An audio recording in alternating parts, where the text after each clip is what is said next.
What's up, everybody? This is the Bad Show. I'm Brad, and I am not a cute, talking anime dog girl, but I am here to talk about games, and we've got a good bit to talk about. So, as usual, let's jump right into this. Did I say usual? I don't know what word I was trying to pronounce. Let's start off with my traditional, first things first subjects regarding Fortnite. Fortnitemares is here. Now, of course, I've said this a million times. I got into Fortnite earlier this year, in I think it was February, when I first started playing this game, and I have not been around for Fortnitemares before. And this year, the theme is Midas's Revenge. As everybody remembers from Chapter 2, Season 2, Midas was one of the heads of what organization was he? I believe it was Ghost, but he was actually I think he was a double agent for Shadow or something like that. But anyway, after the big device event, you see the map is flooded, and the last thing we see of Midas is he's eaten by one of the loot sharks that shows up in the first trailer. So Midas was presumed dead. Well, we can confirm that now. He's dead. He is undead now. He has come back to haunt the ruins of the agency and the authority, as it was previously known. In this new purple sort of scary form that he has, including with the return of his drum gun. I think that's what it's called. So yeah, that's pretty cool. I guess this is going to be somehow related to the story. When you get into the map and you drop at the ruins, at the very top of it, there's a candlelight setting with a big circle with candles around it, and Midas's golden throne is floating above the building. So it looks like there was some sort of resurrection spell being worked to try to revive him. I don't know if his ghost haunting the building means that spell was a success, or if this is just part one and this is just the first step to completely reviving Midas, isn't having his ghost walk around, So I think that there's a good chance, especially given that next month in November we're getting the Joker pack with Joker, Harley Quinn, and then this other, I think it's called Midas Rex skin that's coming. So I think Midas is still going to be very important to this, to the overall Fortnite story, and that's why we keep seeing him. He's not going away. But anyway, gameplay-wise, what they've done with the game and all of the standard modes is you go in, you play the game as normal. The map itself is covered in a thick purple fog. I believe it's during the night cycles of the in-game, clock. I'm not entirely sure about that, but basically the fog comes and goes. And it's very nice when the fog is not right there, because when the fog is bad, you can't see hardly anything. It is a sort of creepy feel to the game. It does add that creepy feel to the game, so it's fun. But if you get killed in the game, instead of having to load into a new game, you're immediately respawned. Well, not immediately.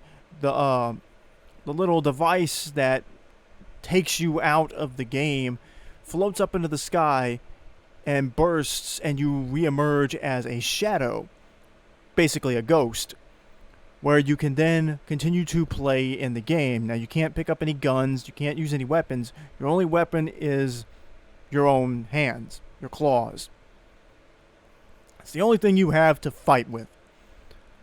And you can't restore your shield. Like, you don't get a shield. You have 100 health and no shield.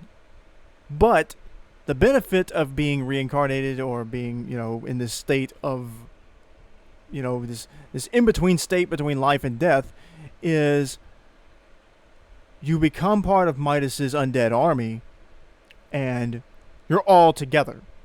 So if you're fighting somebody, if you're in the middle of a big gunfight in Fortnite during this event, and you all somehow manage to take each other out, then you all respawn automatically as part of one force, as this Midas's undead army, and you all start working together. So that adds, like, it makes the game harder, to be honest.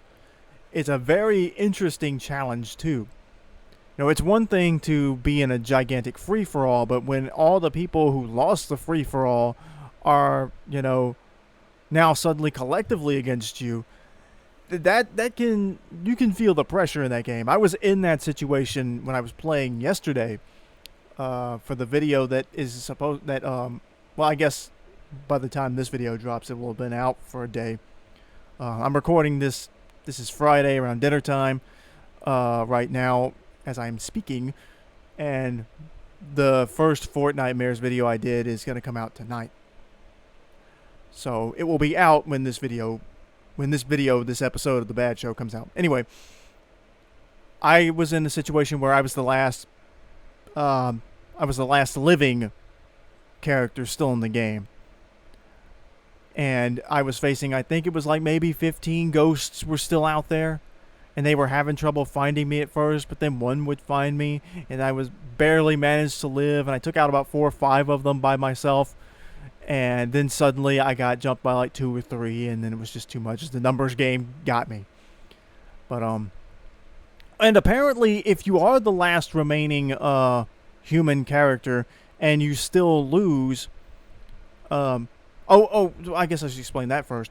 If you are still alive at the end of the game, in which all of the living characters are now defeated, you get credited with a Nightmare Royale. So any ghost that's still around, because if you get killed a second time, then you're kicked out of the game as you normally would be.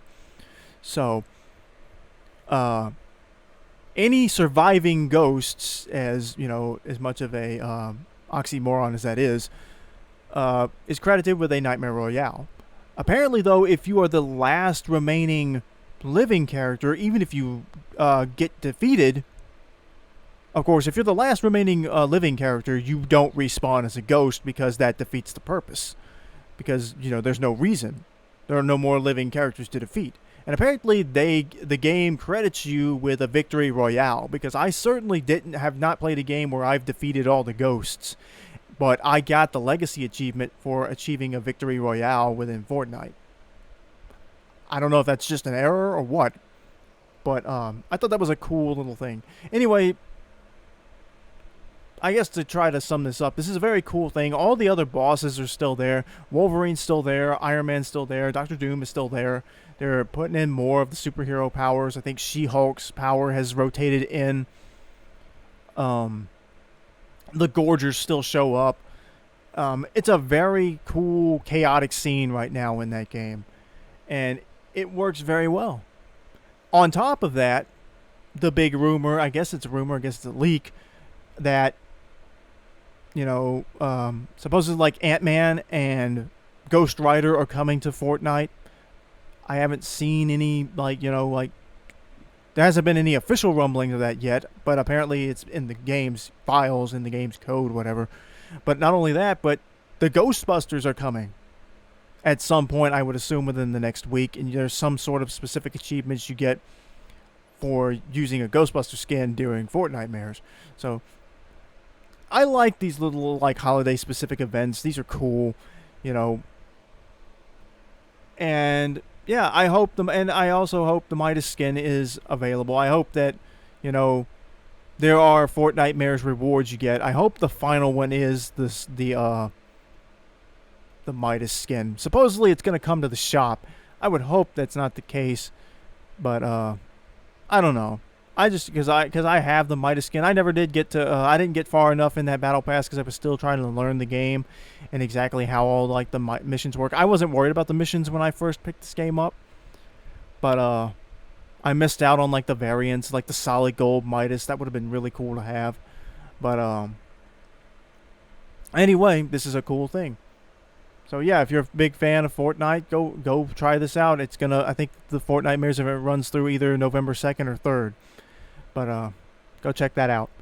And there's a game that I was going to talk about last week, and I forgot to add the image to my video. But Genshin Impact, this big Breath of the Wild inspired game. I keep seeing it's like Zelda but with waifus. I keep seeing people talk about this even now. It's been hot for a while. Free to play as far as I know. It's supposedly, I think it's coming to the Nintendo Switch. Now I don't know if you have to pay to play it on the Switch or I think it's on PS4. But it is free to play for PC. It's one of those, gotcha games where you pay to get certain stuff, but the base game is free. So I want to try this out.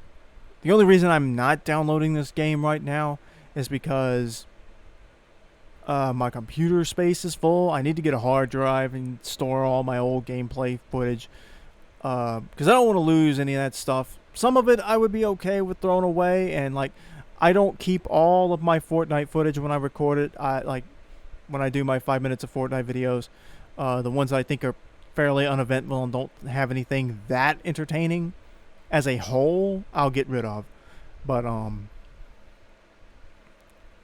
especially because those do take up a lot of data.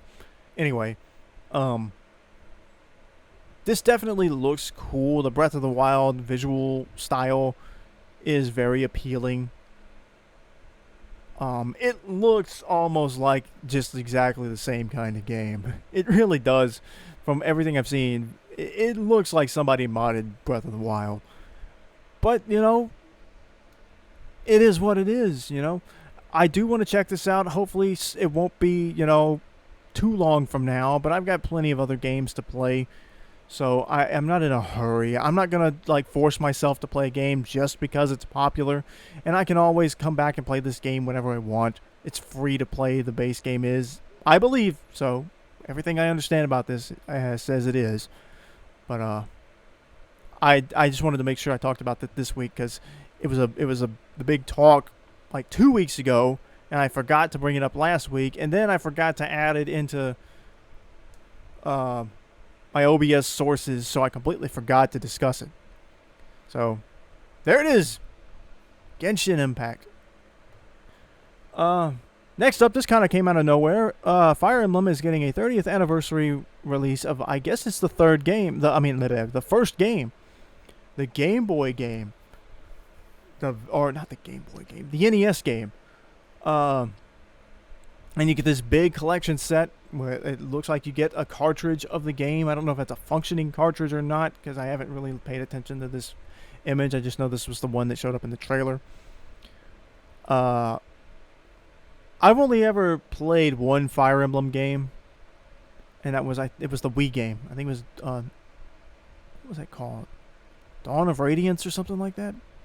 I played it for a little bit. I didn't hate it, but I don't know. The strategy element, I guess, didn't appeal to me at the time.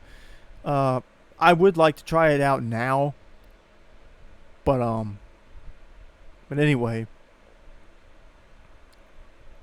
The one thing that I think the main takeaway from this for me was though that this game is going to be available for a limited time until I think it's March 31st again, just like the Mario games. This has got to stop. It's got to. There's no reason for them to make this game available for only what would now be 5 months. That's insane.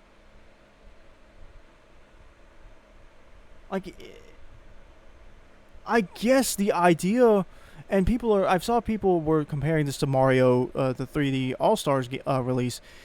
Some people were speculating that after March 31st, Nintendo will probably have Sunshine, Mario 64, and Mario Galaxy all on sale in the eShop separated. So, if you want these games as a collection, to buy them as one set, do it now.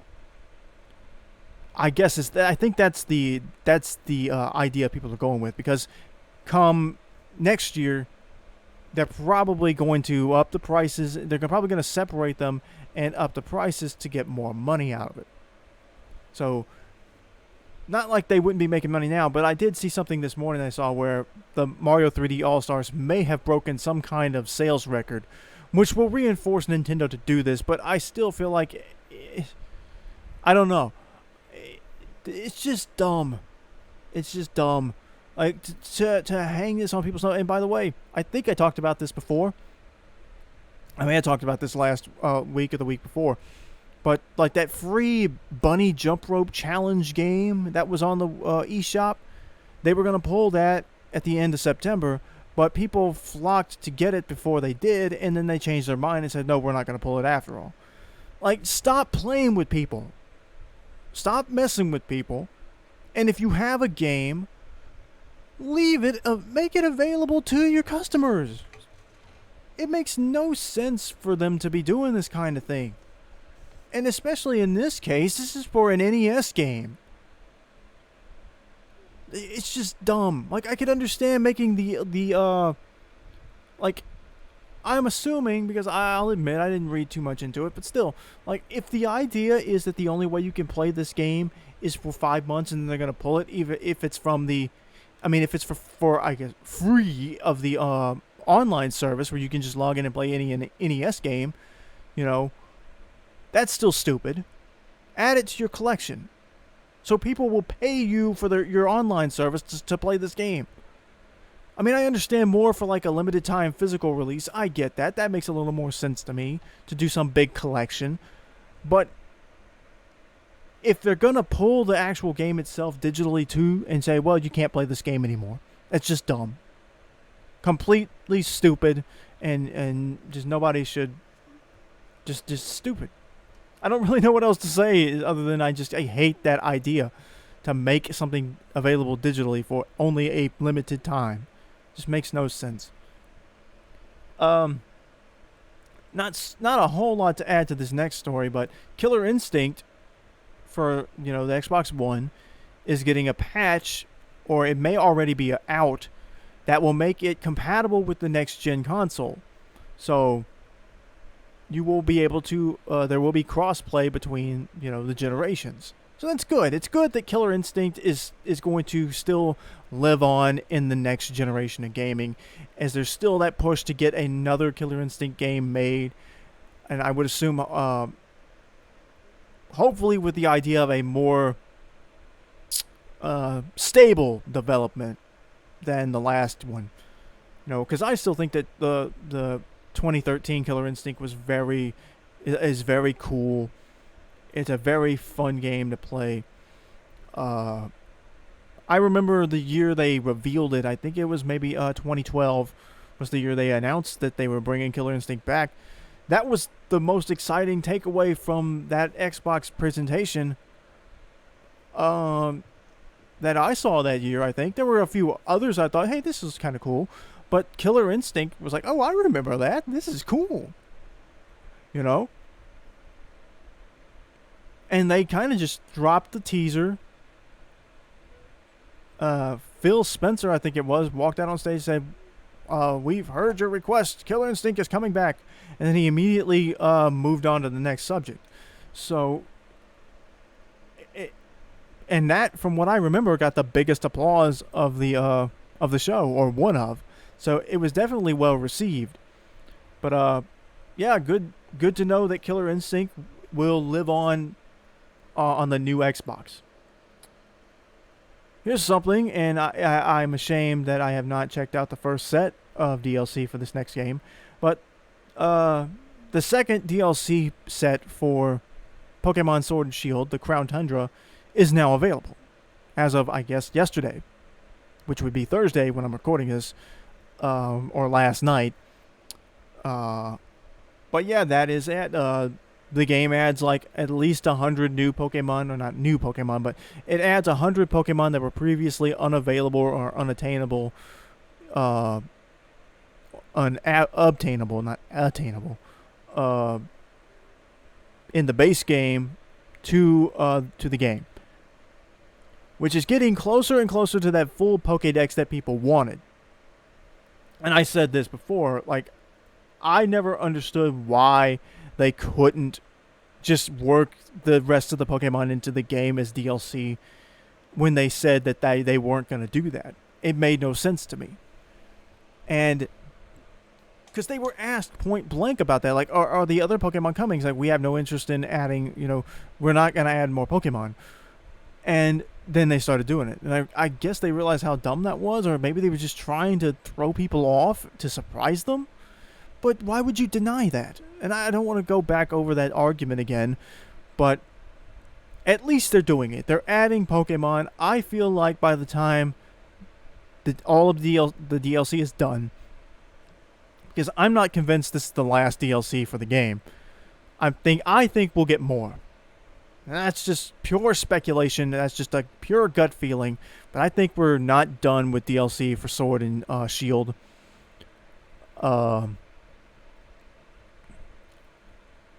It's just a feeling I have. If for no other reason than to make the excuse that they're gonna add the rest of the Pokemon, because at this point I think there's like not that many left to add. Maybe 100 more, maybe about 200 more. So and like my point is, like, why would they even bother adding Pokemon to begin with if they weren't going to try to add them all? So, like I said. And I said this in the first place, like, hey, if all you got to do is just say, hey, look, we get that you want the rest of the Pokemon. Don't worry, they're coming. It might take a while, but we'll get them into the game. That's all you got to do. And then people would have been like, oh, okay.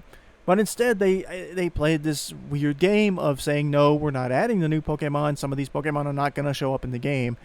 And like I said, at this point, it would be very disappointing to find out that they would just cut this off here and say, no, we're not going to make any more. We're not putting the rest of them in. So, I don't know. I hope that I'm right. But I need to check this out. I have not played through the first set of DLC yet, because I've been focusing on trying to finish some of the other games I was playing for the YouTube channel. But I need to jump into the Pokemon DLC. Something else. This is kind of funny. It's not really important, but it's funny. But as of yesterday, I think it was, Nintendo issued a patch for for Super Smash Bros. Ultimate, in which they have patched one of the victory poses or victory screens for Minecraft Steve, where they have removed or altered his victory animation, where he pulls out a piece of meat and is holding it at the end of his animation. And the internet being what it is, and people being as mature as they are, immediately said that the piece of food that Steve is holding in the victory animation looks like something else, as you can probably tell from the image I used. And you know what it means. It looks sexual. Let's just put it that way. It looks very lewd, and apparently Nintendo thought that the jokes surrounding it were way too, like, it was way too obvious of a joke to make, that Nintendo felt the need to patch it out. So they have taken this out, they have changed it, and now this image will no longer show up when you play as Steve and win a match. So this isn't really an important story. It's just funny that, it's funny that, things like this get by, and that, there are entire companies who hire a PR staff or are hired to ensure that their product meets standards and practices, and that, their game doesn't have anything in there that might get them rated higher. As remember, Sakurai pointed out that they couldn't add Mai from Fatal Fury to the backgrounds for the King of Fighters stage because of the fact that her costume is incredibly revealing, and they want kids to be able to play this game, so they can't add a half-naked lady to the half-naked lady with giant boobs to the game. So And that brings to question, well, Bayonetta's in the game. I get that she's more covered up, but there's also like this lesser dressed version of Samus, Zero Suit Samus, in the game as well. So, and Shulk does have his boxer briefs costume. So, I don't know. I get it. I think they could have made Mai work if they wanted to. They could have been clever, but I understand why they didn't want to add her. I get it. I'm not going to fault Sakurai for that. I just think that it's a little bit of a weird standard considering some things are already in the game. But it's just a funny story. It's not anything to be upset about. Like, I can't imagine people would be really mad that they changed the victory animation. It's just funny that it somehow managed to get by their team like that. That nobody who saw that animation thought, people are gonna think that looks weird. Like, I can't imagine somebody didn't do that. Like I said before, there's whole teams that are designed to look out for things like that and to prevent anything from even potentially looking bad or dirty or whatever. So, it's just a fun little story. But now I want to talk about something that I said I wouldn't do before, would try to avoid. But since I've already I've already talked about like the Fortnite epic Google lawsuit. I've already talked about that. So let's talk about this little nugget of a tweet that went viral yesterday, or tweet storm that went viral. Because this blew my mind, and apparently it blew the minds of pretty much everybody who plays video games on the internet in some fashion as well. Here we have the tweets from Alex Hutchinson. I don't know if you can see this because I'm recording this in a lower quality video. This is Alex Hutchinson, who is supposedly the creative director for this Google Stadia.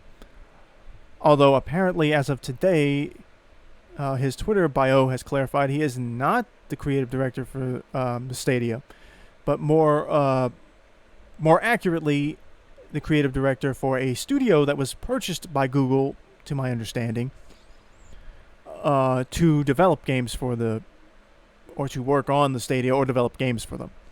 So his Twitter bio was a little inaccurate. But here's his first tweet. This was in regards to Twitch streamers having some of their content pulled because of violations of, the Digital Millennium Copyright Act. I think that's what it's called. I want to say that's what it's called. Let me make sure of that, because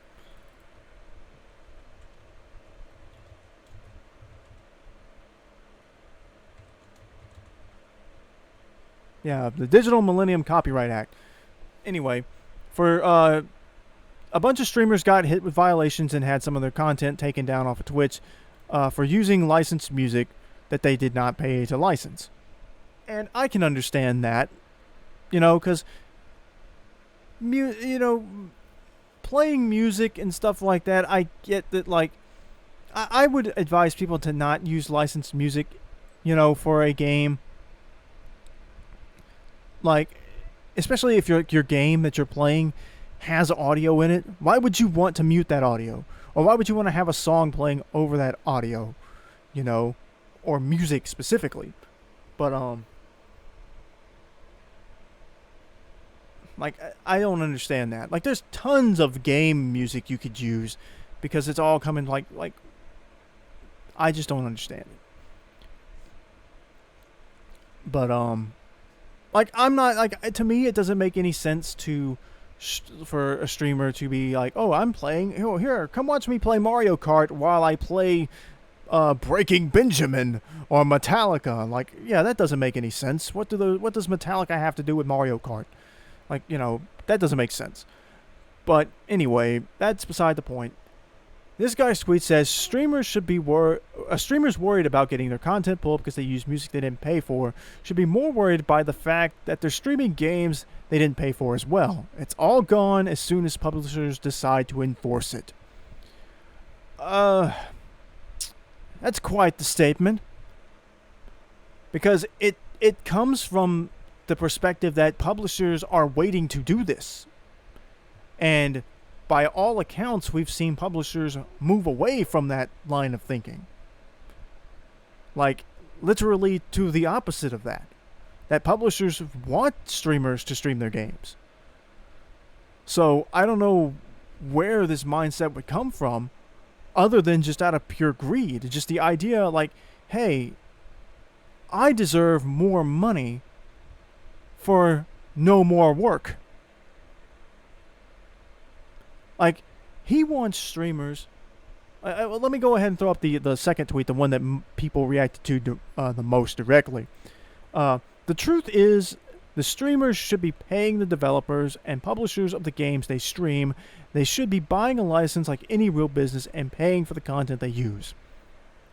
So his entire idea here is that if you want to stream a game, you need to pay the publisher and the developer for the right to stream it. And it's generally just him saying, like, I don't want to do any extra work. I want you to pay me to show my game off. And that's just ridiculous. It makes no sense. And I think people have plenty of people pointed this out, but like, he compared it to like streaming a movie. Like, no. That is nowhere near comparable. You can't compare streaming a movie or using a song to a game. Because games are intended to be an interactive medium. You can't, they are a form of media that if you want to fully get the benefit of what it is providing you, you have to, be in control of the character. The appeal of a Mario game is to control Mario and play the game. Sure, it's fun to watch people play Mario and watch other people play Mario, but, you don't get the same, you're not being rewarded with the same thing. Like, it's a completely different experience to watch someone else play a video game than it is to play a game yourself. So, and as everybody says, every single playthrough of a game is different. Because you're controlling it. Now, I think that, like, I've heard some people say, like, of course, like, playing a game in and of itself may not necessarily be fair use. But, it's kind of hard to argue with the fact that streaming has been embraced by the industry as a whole is not the current, standard. Because it is. And most of the platforms now have a direct feature which allows you to share your gameplay directly from the console you're playing it on to the rest of the world through social media. And remember, Nintendo did try to control streamers a few years back with their creators program, which I have the information for that pulled up. Where is it?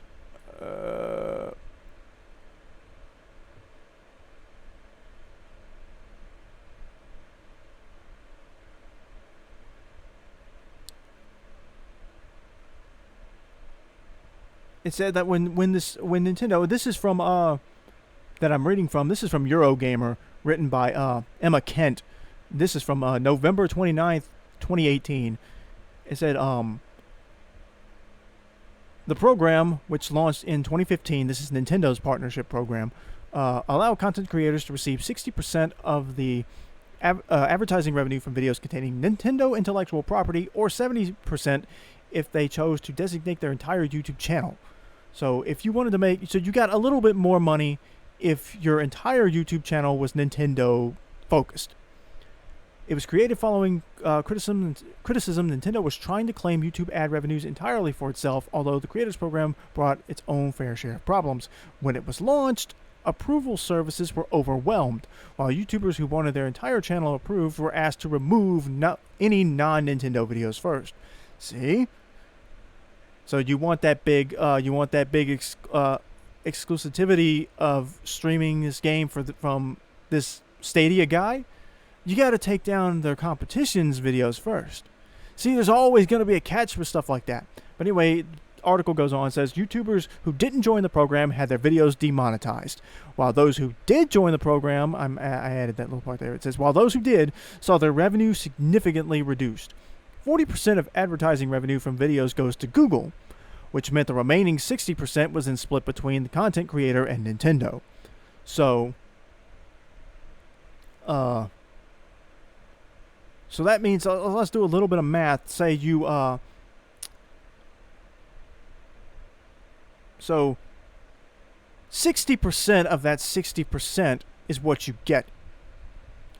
So give me a second here in my head to do a little bit of that math. So what is 60% of 60%? That would be 3/5 of that. What's that? It's not a perfectly even number. Hold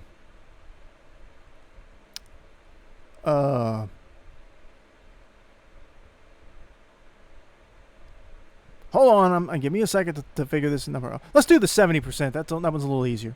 So 60% of 70% of that 100%. So 60% of 70% would be 42% in reality, if I'm doing that math right. So you would actually only get, if you were a completely Nintendo centered channel, you would only get 42% of the profits from that. And I'm hoping my math's not off there, because I took, I'm trying to take, 60% of 70%, that's 3/5. So hopefully my math's there is right there. But anyway, still, their ad revenue went down entirely. Not entirely, went down by a tremendous amount. And it said, as noted by Polygon, tensions reignited last year following the release of Super Mario Odyssey and Breath of the Wild, when YouTubers faced a fresh round of copyright strikes and live streaming was also restricted. With Nintendo increasingly gaining a reputation for harsh copyright policies, the end of the Creators Program may finally bring YouTubers some relief. Bring on the Super Smash Bros. Ultimate Let's Plays. So, I think it's like this. It really bit Nintendo in the butt to do that, to come down so hard on people. And it looked really bad. I think, and part of it was that like Sony and Microsoft had moved more towards saying, yeah, stream our content. And Nintendo, being the backwards company they are sometimes, like sometimes they lead the pack, and sometimes they are dead last. In this case, they're not, because they actually turned around, and while there's still like regulations and stuff, like you can't just upload like a complete playthrough of their games and not have some form of alteration or uniqueness to it. Like, you have to talk over it, you have to critique the game, You can't just upload pure footage. So, at the very least, me or anybody else talking over gameplay is at least something. So, even if it's the bare minimum. But anyway, Nintendo already tried this idea of trying to,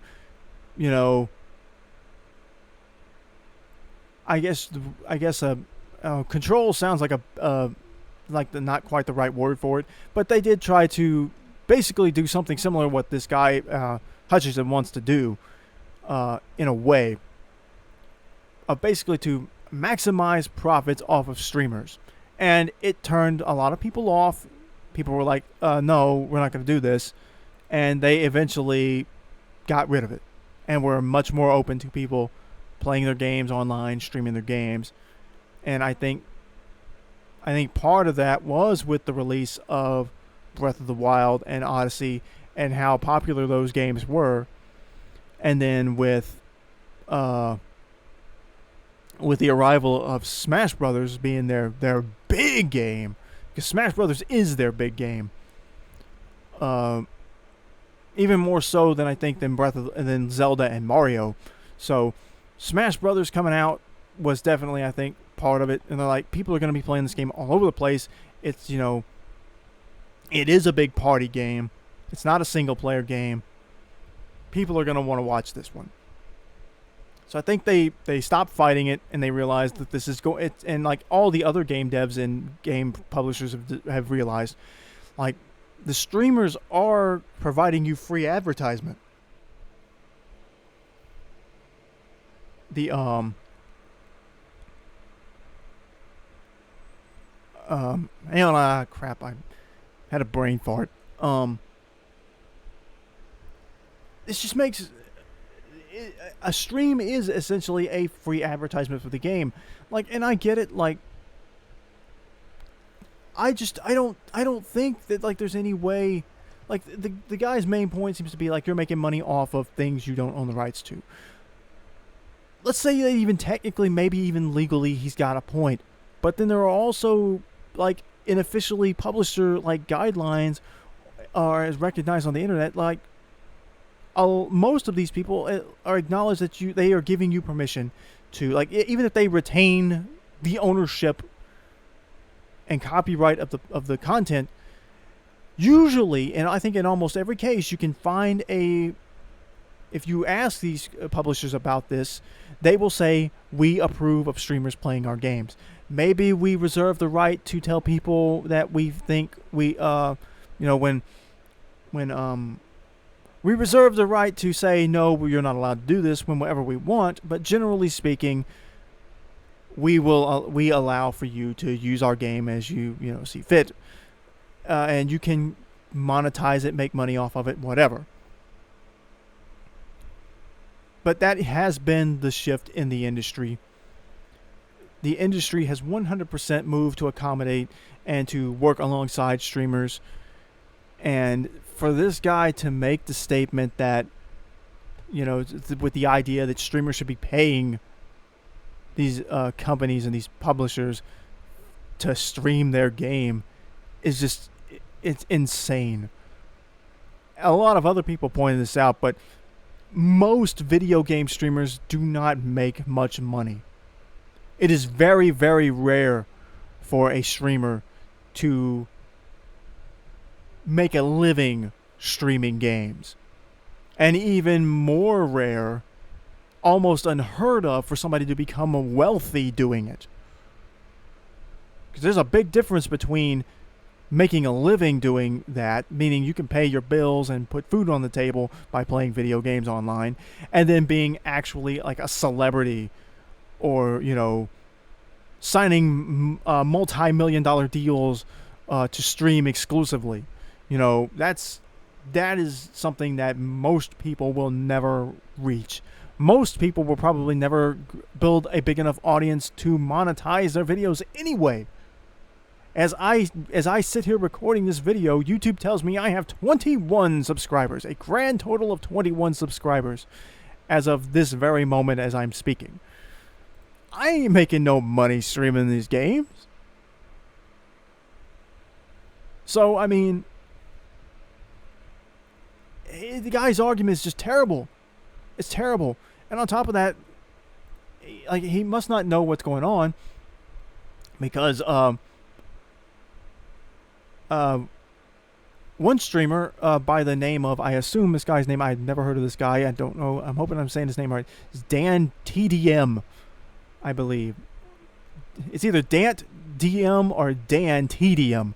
That's his that's what it says on Twitter, and that's his Twitter handle. It says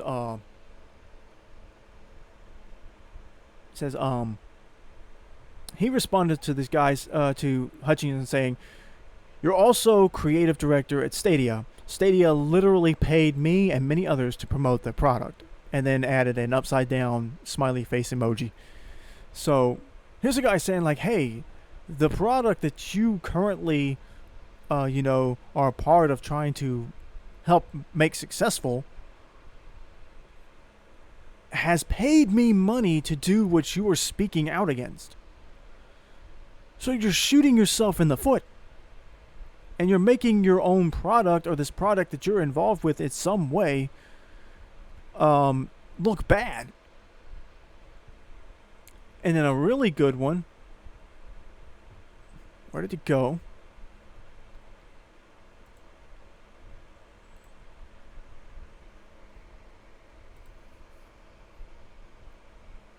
There's one from Justin Wong. Let me find it. Because it was really good. Because I want to get it exactly right.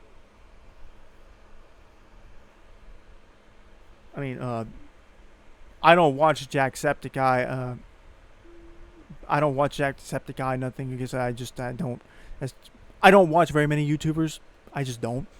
But, it's not like a personal thing or anything like that. I do know he's massively popular. He said, I think it's kind of ironic, or I find this thinking extremely ironic considering you have fan art of me, a streamer, as your banner from when I played Savage Planet. He said, you've even cropped out their watermark in the banner and haven't given them credit for it anywhere. Very hypocritical. So, got a point. Rules for thee, not for me, which has become very commonplace on the internet in many different respects. I see people on here saying, like, dude, I like you, I like you, but this is bad take. Where is Justin Wong's? He had the best response that I've seen, other than the comical one I'll tell you about in a minute, which just made me laugh out loud when I saw it. Here, no, that's not it. Come on, where are you?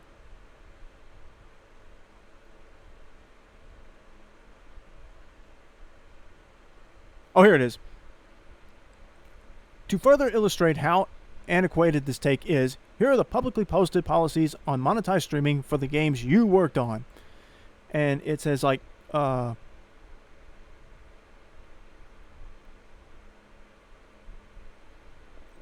I stream your games on Twitch or YouTube? It says support. It says this is from support505games.com. These are images that Justin Wong posted. It says support 505 games. Can I stream your games on Twitch or YouTube? Yes, and this includes monetized channels. That was the highlighted portion. It does say, however, we reserve the right to withdraw our permission should it prove necessary. But again, as a lot of other people have said, this is not going to happen very often. It's going to only happen in extreme cases. So, still, it's like, yes, you are free to stream this game. Here's one from Ubisoft. You are free to monetize your videos via the YouTube Partner Program and similar programs on other video sharing sites. And it does say, like, unless your videos happen to include copyrighted music that is identified in YouTube's content ID system or similar technology. So, still, the studios themselves are saying you are free to use our content. That which is the focus of this particular discussion. The game footage itself, the gameplay itself, is okay. And these are from games this Hutchinson guy was involved in creating. Using materials from E-Games. EA appreciates the passion that players have for our games, and we're always excited to see the creativity that comes from our community. EA does not object to fair uses of video footage or screenshots on video sharing sites, including YouTube channels that are commercialized, as long as the footage is a version of the game that we have released to the public. So, of course, makes sense. You wouldn't want, makes no sense to publish footage of a game that has not been officially released, which means you somehow got that through, like, some nefarious way. But yeah. So that's three different, I guess, games or studios or whatever it was, or companies that this guy worked for, saying we are okay with people using our gameplay footage to make money from their YouTube channels. And they said as long as it's in with, as long as it's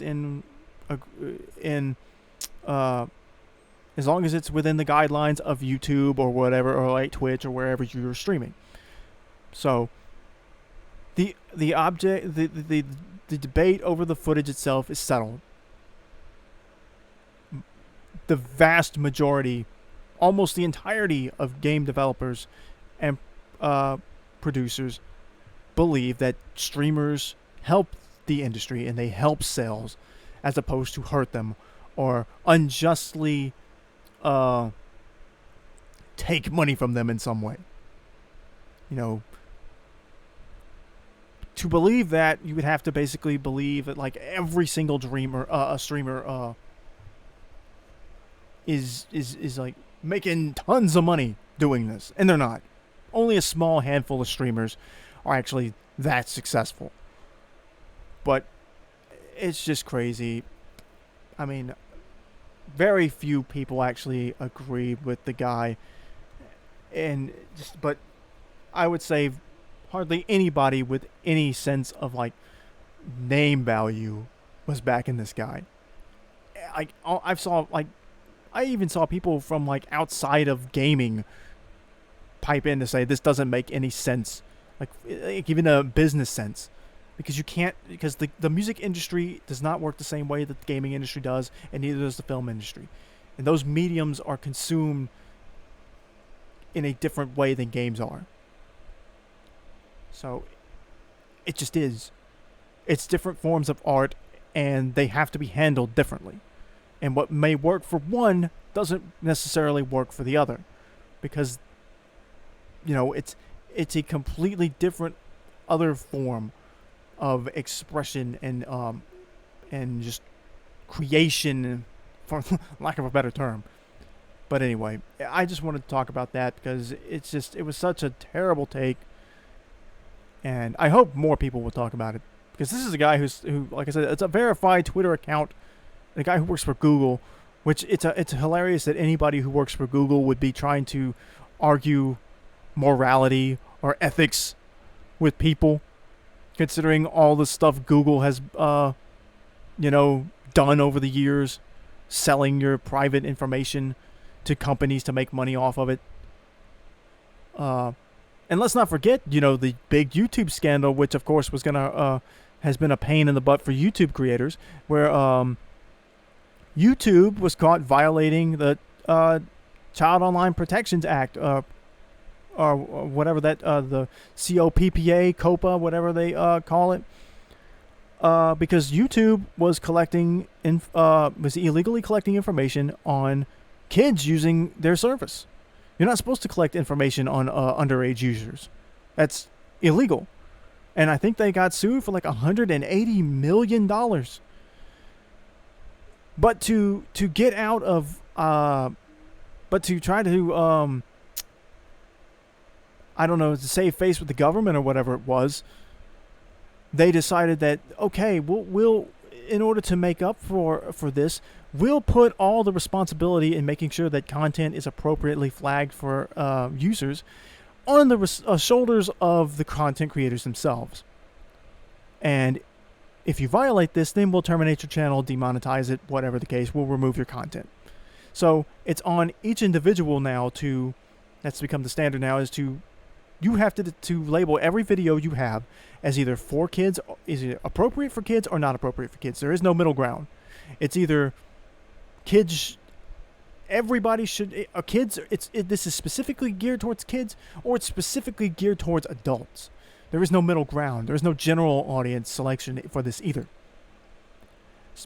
But on top of that, the rules are that if you decide this, if you pick one or the other, YouTube can then come in behind you and say, oh, you chose wrong. And this video that you said was meant for a more adult audience, we've decided it's meant for a more kids-based audience. And based on that, based on the content you created, we find that violates our rules for kids content. And therefore, we're going to penalize you for it. So for an example, I recently came across like the Bat Metal videos, if you haven't seen those, where somebody animates Batman doing like heavy metal to a Death Clock song or several Death Clock songs.